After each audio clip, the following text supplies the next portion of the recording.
नमस्कार दोस्तों। आज हम अपनी फिर से नई क्लास शुरू करेंगे जो पॉलिटी की ये थर्ड क्लास है। और इसमें आज हम पढ़ेंगे आर्टिकल 16 से। ठीक है, तो 16 में क्या है, एक काम करती हूँ, मैं इसको सीधे सीधे पढ़ के बता देती हूँ। अगर आपको कहीं भी कुछ समझ नहीं आता है तो आप मेरे को कमेंट कर सकते हो कि यहाँ पे ये चीज़ समझ नहीं आई, मैं इसको ज़रूर क्लियर करूँगी या अलग से वीडियो भी बना दूँगी। नहीं तो मैंने बहुत ईजी लैंग्वेज में ये लिखा है और आपको अच्छे से समझ आ जाएगा। ये कहीं पे भी मुझे ऐसा समझाने की मुझे नहीं लग रहा कि मेरे को अलग से ज़रूरत पड़ रही है। तो ये इससे वीडियो भी क्या होगी, मतलब छोटी होगी, बहुत लंबी वीडियो नहीं होगी और आपको बिल्कुल अच्छे से समझ आ जाएगा। बहुत ही ईजी मैंने ये उसमें नोट्स बनाए हैं, बहुत ही ईजी लैंग्वेज में। ठीक है, तो आगे हम पढ़ते हैं। अवसर की समानता का आशय सभी नागरिकों को जीवन की मूलभूत सुविधाएं समान प्राप्त होनी चाहिए। ये है अवसर की समानता का उद्देश्य। ठीक है, आर्टिकल 16 में क्या है, लोक नियोजन में समानता। तो दोस्तों मैंने जो मैं आर्टिकल बता रही हूँ 14, 15, 16, तो इनका मैं अलग से जब फंडामेंटल राइट क्या है पूरा कंप्लीट हो जाएगा ना ये टॉपिक, तो इसके बाद मैं लास्ट में एक वीडियो बना के पूरा उसमें क्या कहते हैं, अलग से वो बना दूँगी। एक अलग से पूरा एक वीडियो ऐसी बनाऊंगी जिसमें पूरे आर्टिकल्स एक लाइन में लिखे हों। पूरा ऐसा नोट्स में एक दे दूंगी आपको, और चाहे तो आप बना सकते हो, और अगर नहीं वो तो फिर मैं ज़रूर इसको प्रोवाइड करवाऊंगी आर्टिकल 12 से लेकर के 35 तक, क्योंकि हमारा मूल अधिकारों का जो ये होते हैं ये बहुत इंपॉर्टेंट होते हैं ना। ये ज़्यादा एग्ज़ाम में पूछे जाते हैं, अक्सर हर एग्ज़ाम में इस टॉपिक से क्वेश्चन पूछे ही जाते हैं, चाहे डायरेक्टली या इनडायरेक्टली।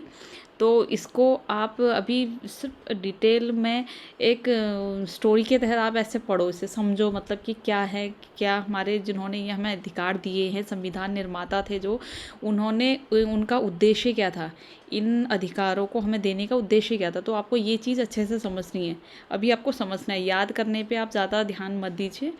तो अभी अच्छे से आप इनको बनाइए, नोट करिए, और उसके बाद लास्ट में जो याद करने का है मैं गारंटी दे रही हूँ, मतलब 80% मैं कह सकती हूँ कि आपको अच्छे से याद हो जाएगा लास्ट मेरी उस वीडियो तक, जब तक मैं आपको सारे आर्टिकल्स लिख के दे रही हूँगी।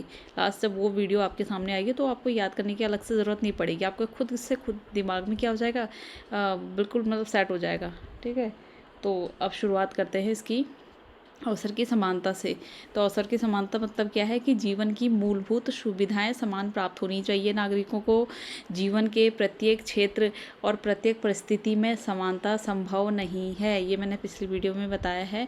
तो इसलिए क्या है कि मतलब सबके साथ एक सा कानून सबके लिए, ये इसका नकारात्मक पहलू है। ठीक है, समानता का नकारात्मक पहलू है। समान अवसर देकर सभी को असमान बनने का अवसर मिलेगा। अवसर की समानता में समानता के साथ कुशलता व प्रतिस्पर्धा भी बनाए रखा जाएगा। इसका मेन ध्यान रखा जाता है आरक्षण के समय। राज्य के द्वारा नियुक्ति एवं रोजगार में किसी भी नागरिक के साथ केवल धर्म, जाति, प्रजाति, लिंग, जन्मस्थान, निवास और उद्भव, ये दो ये हैं जिन, मतलब ये इसमें वो हो गए के आधार पर भेदभाव नहीं किया जाएगा, मतलब निवास और उद्भव। अभी हमने आर्टिकल 15 में क्या पढ़ा था कि किसी भी नागरिक के साथ क्या होगा, धर्म, जाति, प्रजाति, लिंग और जन्म स्थान, इन पांचों के आधार पर किसी के साथ कोई भेदभाव नहीं होगा, किसी सार्वजनिक स्थान पे भेदभाव नहीं होगा, किसी सड़क, होटल, हमने ये पढ़ा था ना कि इन आधारों पर भेदभाव नहीं किया जाएगा किसी भी नागरिक के साथ। और इसमें हम आर्टिकल 16 में हमने दो चीज़ें और जोड़ दी हैं, निवास और उद्भव। अगर कहीं पे नौकरी या कहीं रोजगार में कहीं पे भेदभाव क्या होगा, इन आधारों पर भी किसी प्रकार का भेदभाव नहीं किया जाएगा। अब राज्य के अंतर्गत नियुक्ति एवं रोजगार में समानता के अपवाद भी हैं। अपवाद क्या हैं, राज्य के अंतर्गत नियुक्ति एवं रोजगार में निजी राज्य में रहने वाले अथवा केंद्र शासित क्षेत्र की सेवाओं में स्थानीय निवासियों को विशेष प्राथमिकता दी जा सकती है, लेकिन इसके लिए विधि का निर्माण कौन करेगी, संसद करेगी। राज्य विधानसभाओं को यह शक्ति नहीं है, आर्टिकल 16 के 3 में ये कहा है। अब सेवाओं में जो आरक्षण मिलता है हमारी नौकरी में, तो इसमें आरक्षण का उद्देश्य क्या है, पहले उद्देश्य पढ़ते हैं।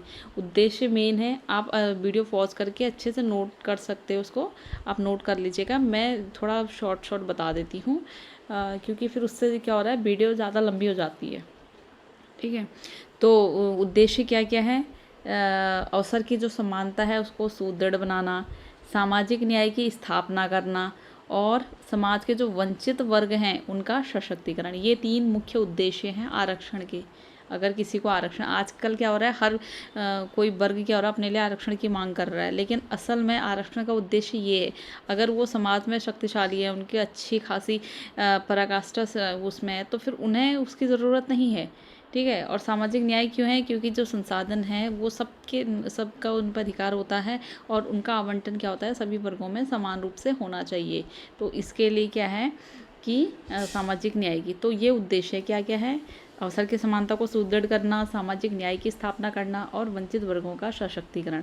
अब आरक्षण के हकदार कौन हैं, 16(4) में, अनुच्छेद 16 के 4 में यह उल्लिखित किया गया है कि नागरिकों के किन्हीं पिछड़े वर्गों को आरक्षण दिया जाएगा यदि कि राज्य की दृष्टि में इन वर्गों का अपर्याप्त प्रतिनिधित्व है, क्या है, अभी भी क्या है, वो मुख्य धारा में नहीं लौट पाए हैं, तो इसका आरक्षण उनको मिलना चाहिए। ठीक है, उनका क्या है, अभी भी राज्य की दृष्टि में क्या है, उनका प्रतिनिधित्व अपर्याप्त है। दूसरा है, नागरिकों के पिछड़े वर्गों में पिछड़ी जाति के लोग, अनुसूचित जाति जनजाति के व्यक्ति भी शामिल होंगे, ये भी क्या है, आरक्षण के हकदार हैं।